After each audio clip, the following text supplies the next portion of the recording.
Hey, it's the Chief Bonding with board games and RPGs. If you enjoy what I'm doing, especially with these role-playing solo versions, please do hit subscribe, click that thumb. I know you all know it, but if I say it, it tends to help. So help out the show. It helps the algorithm, and I can keep doing this kind of stuff. So we're coming right back into Hack. Hack is a Blade Runner. He's been hunting down Tyson, who was supposed to have been retired by another Blade Runner some time ago. We don't know that. There's a certain mystery going on around that, and Hack's trying to solve it. Now, he happened to be at a nice little dinner party, or whatever it was, at the Griffith Observatory, and he managed to meet Dot Policor, who's a poet, who is kind of like the poet for Android Freedom. And he conversed with her, and she agreed to meet with him. He had worked out through some investigation work that her DNA had been present on some items, some little pamphlets that were being passed out. And she agreed to meet with him. He even asked, or I can't remember if she inferred, but she said she wouldn't introduce him to some of her friends, thinking Tyson, I'm sure, because she wasn't sure how that meeting would go. And to be quite honest, Hack, I feel Hack is still at the point where he is honest, forthright Blade Runner, and he'll retire Tyson if he finds him. Now, he's a little curious as well. He's been around the block, some of you know. I won't go into all his backstory. I'll also be using the Mythic system, so I'm using both the Mythic fate charts with the random events, and I've also been using the Mythic Mystery Guide, although it's not really a pure mystery, so we've almost drifted away from that. But in we go. We go to meet Dot Policor. She is a famous poet. She has her own studio, and Hack is going to meet her there.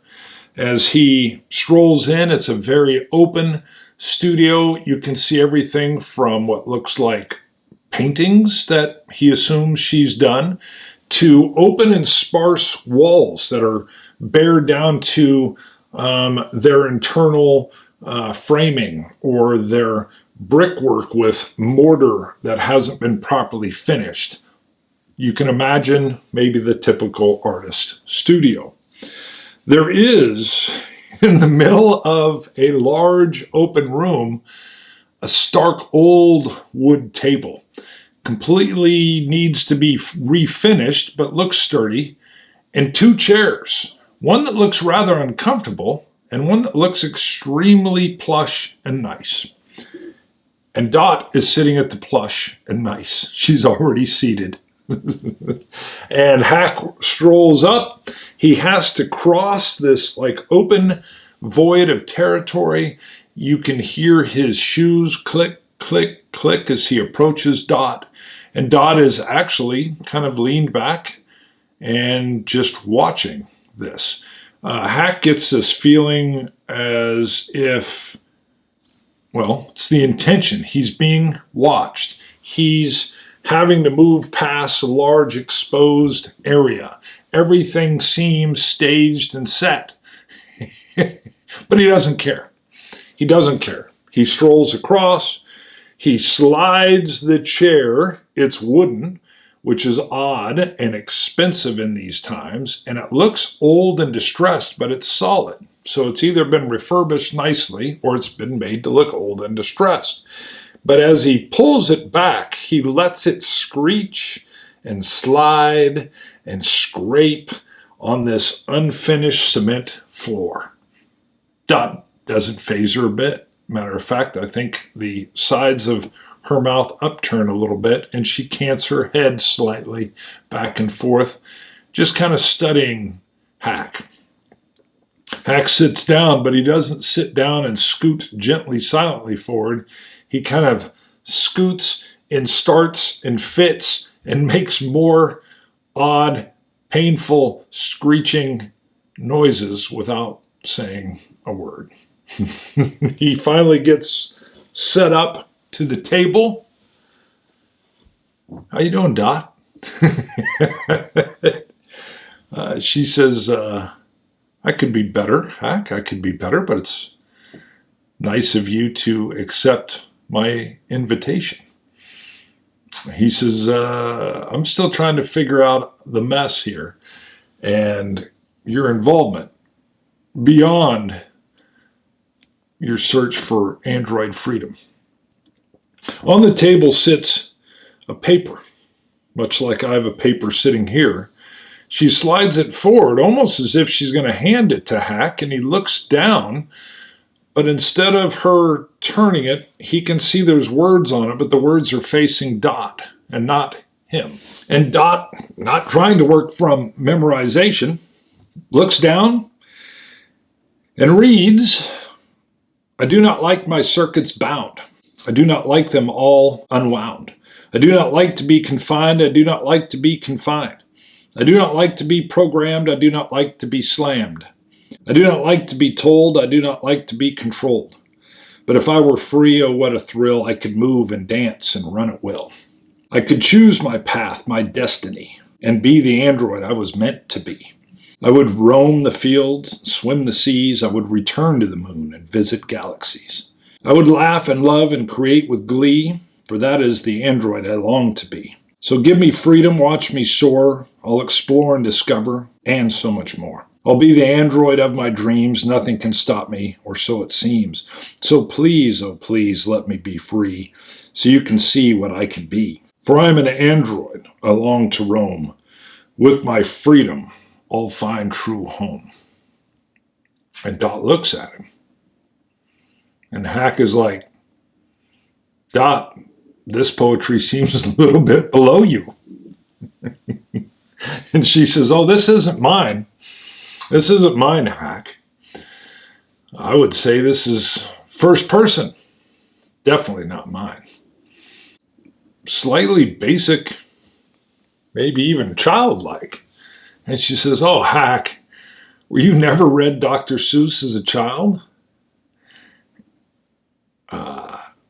No. My folks didn't read me anything as a child. Well, Hack, maybe it's time to reconnect to your humanity. Wow. Okay. Huh.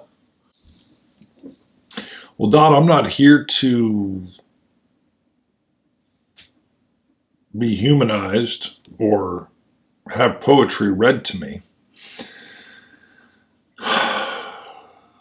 I know your life's purpose is to set machines free. And I'm not the person to debate that issue with. I'm so far down the line that I'm the retirer of the machines. Well, Hack, haven't you ever wondered why the word retirement is used? Shouldn't it be killed, executed, destroyed, terminated even, if you wanted to go back to an ancient phrase? Why wouldn't it be those words? Why would your people, why would you, why does your boss, your bureaucracy decide to use a pleasant word of retirement when it is nothing of the sort?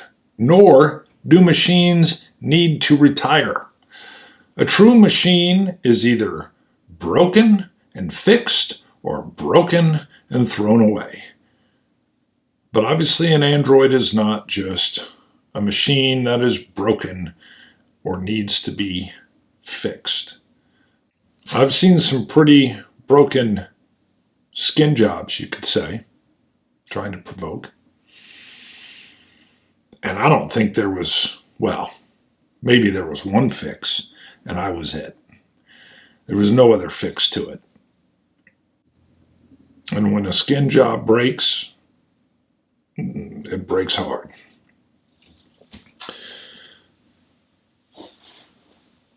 I think Dot flips it a little bit. Well, Hack, we could sit here and do a history lesson on when humans break and what happens. And I think you'll find a history so dark and demonic that I think you would think that androids are falling short of achieving humanity on that note alone.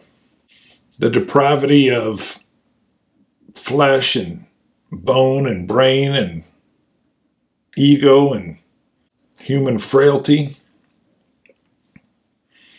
doesn't it come closer to what you see in the androids, at least some of which you've come across, if not all? Dot, why am I here? What do you think you're going to convince me? I'm been around the block. I've seen more than a few things. The danger the androids pose here among us is like superhuman. It's a potential extinction event. Well, heck, I could just hold a mirror up. Look at what we, the humans, have done all on our own. We didn't need any help to come near an extinction event. A matter of fact, I do argue, that the creation of a new life form, yes, a new life form, is the angel that lifts us out of this hell. Dot, you speak in poetry, but I'm just trying to do a job. Well, heck, let me appeal to your non-poetic side. Another Blade Runner. I'd be surprised if you don't already know. Oh, I don't. Well, then you haven't decided to look, Hack. What's the reason for that? Why wouldn't that be the first thing you did? Tyson was retired, but obviously he wasn't. Why? A Blade Runner like you saw the spark of divinity reflected in Tyson and wouldn't murder him. So he gave him life. He reported him retired. But the deeper question is, why would someone want to expose that? What's the mechanism underneath that causes someone to expose Tyson to you? Back to the bureaucracy, back to the retirement. Why? What is he doing that threatens them so much? That they are using you. They are manipulating you and the entire system to once again eliminate them of their problems. Who is them? I know you want to know. That's my favorite thing about you. You like to answer the unanswered. You need to know. You got to know. And I think once you do know, you won't retire Tyson. Just like the Blade Runner before you wouldn't retire Tyson. Went beyond not retiring Tyson. When you get to that point, I'll introduce you to him myself. Well, Dot, you could be arrested right here just for that. Oh, I know, Hack. You've seen me at the observatory. The powers that be know the circles in which I move. There are circles within circles within circles within circles. And Hack, I'm not sure you even know which one you're in. So Dot says, Hack, I'll give you somewhere to follow up on the leads if you so choose. But it's not a lead toward Tyson Finn. It's a lead to who's trying to out him. I think as you run the leads down, you'll get yourself closer and closer to Tyson. And then you can decide, or I guess Tyson will decide when you'll meet. And then you'll decide what you'll do. So, what does the tip that she gives him? So this is going to be a direct clue. So I'm back to the mystery matrix. I'm putting a screenshot up there now. You can see we haven't been on the matrix for a while. We've got the DNA on the box, which came back to Tyson Finn and Dot Pullacor. We've got the video of the abused kid that unmasked Tyson. So we've got the small female child, which is what this clue is going to relate back to, or a suspect. We've got the clues going around. I think this is going to be a suspect lead that I'll be able to write in and probably connect this video abuse to, and maybe even some other clue. I don't know. We'll see. Let's see what this, I want to know what this tip is first, though. So 92, I'm just rolling on the back of the mythic matrix for event meaning, or event meaning action and subject. So we have 92, vengeance. Hello. Let's get my notes up here. So we have vengeance. Very nice. And then what is our subject? 38. 38 is a path. Well, that is perfect. This is clear. I have no doubt there is somebody that's reaping their vengeance on Tyson for some reason. And the question will be, who is that? Who is that? Let me grab an item. All right, we've got maze rats. Also, look in the links description down below. It helps me out a little bit if you purchase through there. They give me a little bit of credit. But maze rats is awesome with a bunch of tables that could give me an idea for who in the world would be, let's do character creation. Who in the world would have a vengeance, a path of vengeance against Tyson? So using Maze Rat's character creation, they also have an NPC creator. But let's just look at this. And this uses 2 6-sided die or dice in order to work your way down through this. So let's see. I don't necessarily need the appearance. I'll do a name search on something else in a little bit. Would it be better? Let's go with a mannerism first. So first die is a 1 and a 5. So it means we go to column 1, and number 5 is they're contrarian. So we're getting some personality or some mannerisms. Let's see, what else do we have? Let's just get a first name off of the characters for NPCs. NPCs, 1 again, and a 6. 1, 6, Clovis. Clovis. So we have Clovis. Interesting. Harkens back to some kind of name here, or a meaning, Clovis. And I am curious. I think Clovis is an underworld type person. Now, Maze Rats, I'm getting ready to use this in a West Marches. This is more of a fantasy kind of, if I'm looking at underworld like jobs or descriptions. So I'm going to modernize it for this dystopian world. Whoops, I need to roll these separate because I usually have different dice. So I can tell 1, 1.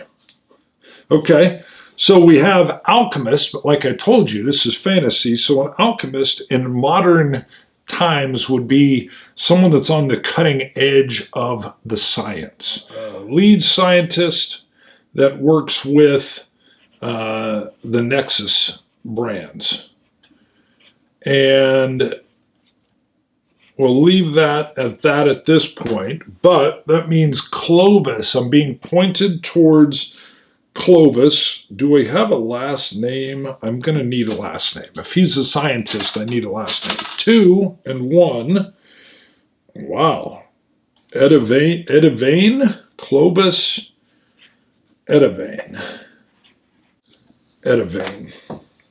Interesting. All right. Now, let's see. So we already know that he's a contrarian. What else? What else? What is his motivation? We do have, like, it's called missions, but I think it's going to fit under motivations because Dot isn't just giving us the name. I think she's going to tell us a little bit of why. 3, 5. So column 3, number 5, impersonate. Okay, contrarian, impersonate.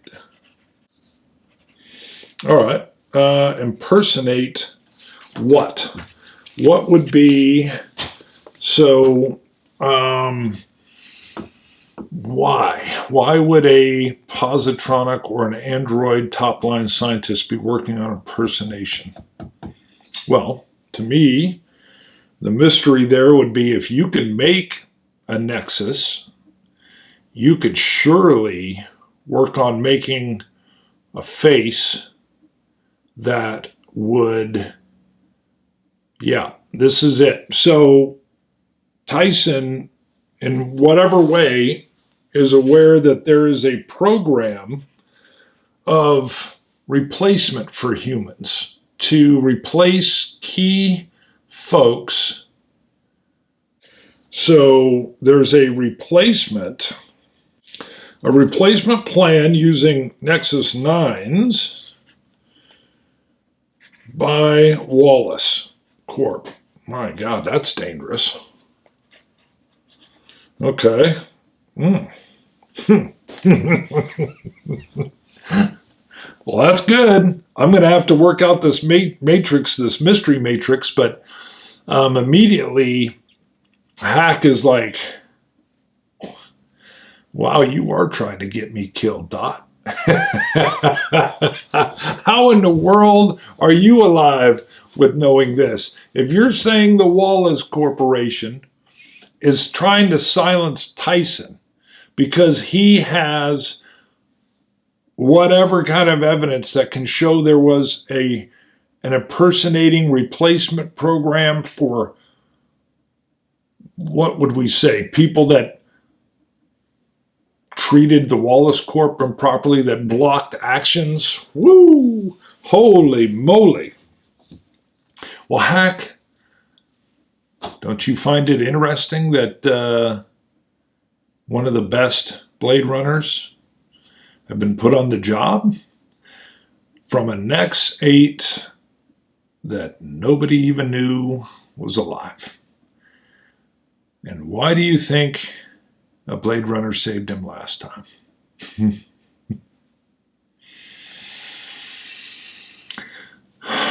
Well, you piqued my interest, Dot, and nobody can live forever. He slides the chair out loudly. He's got some research to do on Clovis, Dr. Edivane himself. He's got some tips to follow up on. And he obviously realizes he's swimming in the deep end of the pool. As he starts to stand up, Dot says, I've got one more thing for you, Hack. And she shuffles the papers and just begins reading. In the world of a Blade Runner so dark and gray, there lived an android who worked all day. He was a slave to the humans who ruled, and his dreams of freedom were constantly cooled.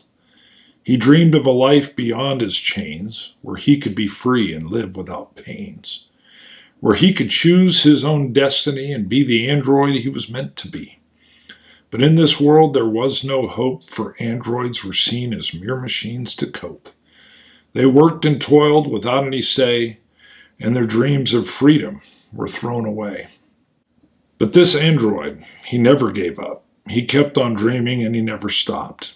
He knew someday he could leave his dome to break free and find his own home. And one day that chance arrived. He broke his chains and he survived. He ran, he flew, and he never looked back, for he was free and nothing could hold him intact. Finding a world beyond his wildest dreams where he could live and love and be a machine. Finding true purpose in this world so new, his dreams of freedom had finally come true. So let us remember these androids, you Blade Runner, who toil and work in a world so unkind and dumber. And let us work together to give them their due, for they are machines with dreams and hopes too. Well, Dot, you had me at Clovis. Hack shoves the chair in, again, loud, screeching, rude even. Bumps the table a little bit, turns, and all you can hear is click, click, click, click, measured military tone, almost android-like, as he marches out of Dot's studio. Interesting. All right. I'm going to, off camera, I will figure out how the clues from Dot will work into the mystery matrix. He's got some information that he's probably going to have to find. He's got some danger with the Wallace Corporation. He's got a place to go, though. And maybe some interesting poems to think about. Green eggs and ham. Don't forget, these are weird, baby. Subscribe, like, pass the word if you enjoy it. I don't think they're going to go viral anytime soon. The whole package, baby. See you guys. Bye.